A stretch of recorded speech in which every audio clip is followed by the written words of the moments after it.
تو اس لیے اگر 2 چیف جسٹس آپ بنائیں گے ملک میں تو پھر 2 وزیر اعظم بھی بنا دیں، پھر آپ 2 صدر بھی بنا دیں، اور سو آن، پھر بڑھاتے چلے جائیں اس منطق کو اگر 2۔ اور دوسرا یہ ہے کہ سپریم کورٹ، تو سپریم کا لفظ جہاں آپ نے لگا دیا ہے، جب سپریم کورٹ ہے تو پھر وہ تشریح کا کام، بیسک کام تو اس کا یہی ہے۔ سپریم کورٹ کا اصل جو کام ہے وہ تو یہی ہے کہ جو صوبوں کے درمیان، مرکز کے درمیان صوبوں کے باہمی اختلافات ہوں، آئین کی تشریح کا معاملہ ہو، پارلیمنٹ اور صوبائی اسمبلیوں کے، یہ ساری چیزیں اس نے سپریم کورٹ نے دیکھنی ہے اس کا، اور وہ اپیلیٹ کورٹ بھی ہے۔ تو آپ اگر یہ اختیارات، نہیں تو یہ ارشاد صاحب، تو یہ کیا فارمولہ ہے کہ ایک فیڈرل کانسٹیٹیوشنل کورٹ ہو، اور جس طرح ہائی کورٹس کے بعد اپیلیٹ سپریم ہے، تو اگر وہ عدالت بن جائے مثال کے طور پہ، تو پھر یہ معاملہ جو اتنا گرم ہے یہ ٹھنڈا ہو جائے گا؟ نہیں ہوگا نا، اس لیے نہیں ہوگا کہ بھئی جو آپ کا بیسک سٹرکچر آئین کا ہے وہ آپ اس کو متاثر کر رہے ہیں۔ آپ کو پھر پارلیمانی سکیم بھی تبدیل کرنی پڑے گی، یہ پارلیمانی نظام کو بھی تبدیل کرنا پڑے گا۔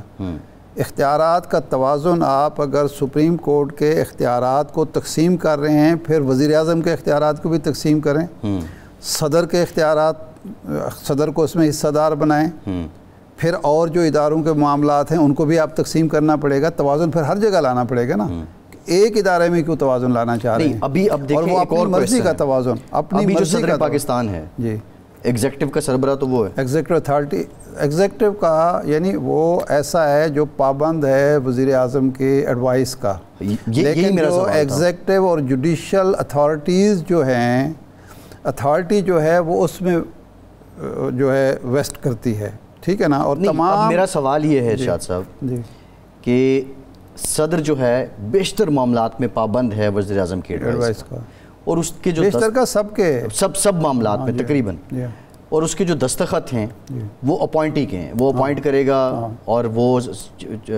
خواہ وہ الیکشن کمشنر ہے، خواہ وہ چیف جسٹس ہے، اس عہدے کا پھر فنکشن کیا ہے؟ یہ کیا ہے مطلب اس کا؟ یہ ہم نے چونکہ ڈرائیو کیا ہے یو کے سے، وہاں تو بادشاہ ہے، یہ بادشاہ کا نائب ہے، یہ بادشاہ کی جگہ پہ ہم نے پریزیڈنٹ رکھ دیا ہے، اور فیڈریشن کے سارے جو اختیارات کا منبع ہے وہ صدر کو بنایا گیا ہے۔ بادشاہ الیکٹڈ تو نہیں ہے وہاں پہ، وہ تو موروثی چل رہا ہے۔ نہیں، ہم تو وہ ظاہر بادشاہ تو نہیں بنا سکتے تھے نا، ہم نے تو یہ کانسیپٹ جو ہے آسٹریلیا میں، انڈیا میں، بنگلہ دیش میں، پاکستان میں، جہاں بھی فیڈرل پارلیمنٹری سسٹم ہے وہاں صدر ہے، لیکن اس کے پاس اختیارات وہ نہیں ہیں، اور اختیارات جو ہیں وہ پرائم منسٹر کے پاس ہیں، لیکن وہ اختیارات کا استعمال کرتا ہے صدر کے نام پہ۔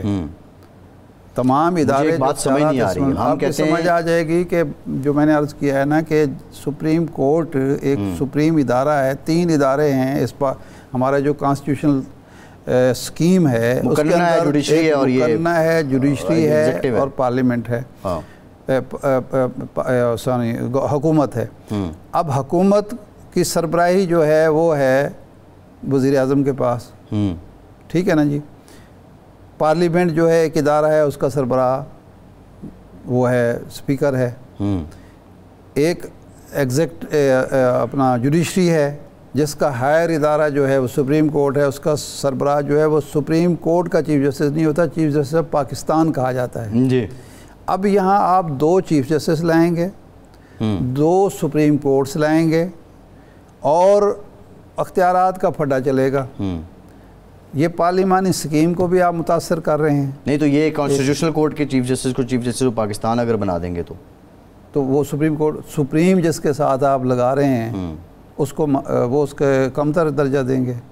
نہیں، میرا یہ سوال ہے، ہائپوتھیٹیکل کوسچن ہے۔ اس کی وجہ ضرورت کیا ہے؟ پہلی چیز تو ہے، بنیادی سوال یہ ہے کہ ضرورت کیا ہے؟ جو بیان کیا جواز یہ دے رہے ہیں کہ جی عدالتی جو سیاسی معاملات ہیں اس کی وجہ سے تاخیر ہوتی ہے، تو اس کے لیے بہترین تجویز سارے ابھی یہ بھی کہہ رہے تھے قمر صاحب، اس سے پہلے وسیم سجاد صاحب نے بھی کہا، ہم بھی کہتے رہے ہیں کہ آپ سپریم کورٹ کے 5 جج، جس طرح انڈیا میں ایک مثال موجود ہے، آپ 5 ججوں کا ایک بنا دیں کہ جی یہ جو جتنے بھی پولیٹیکل اور کانسٹیٹیوشنل ایشوز ہوں گے وہ دیکھیں گے، ایک نیا ادارہ جب بنائیں گے کروڑوں اربوں روپے کے اخراجات آئیں گے جی ایک اختیارات کی تقسیم کا جو فارمولہ ہے وہ آپ متاثر کریں گے معاشرے کے اندر ایک ہیجان پیدا کر رہے ہیں آپ عوام کو یہ تاثر دے رہے ہیں کہ چونکہ سپریم کورٹ موجودہ جو ہے وہ اتنی مضبوط ہو چکی ہے کہ وہ اپنا جو نظر ثانی کا اختیار ہے وہ استعمال کرتی ہے وہ ماتحت ادارہ بننے کے لیے تیار نہیں ہے اس لیے ہمیں یہ قبول نہیں ہے پروگرام کا ٹائم ختم ہو گیا بہت شکریہ آپ کا آج کے پروگرام سے اتنی اجازت دیجیے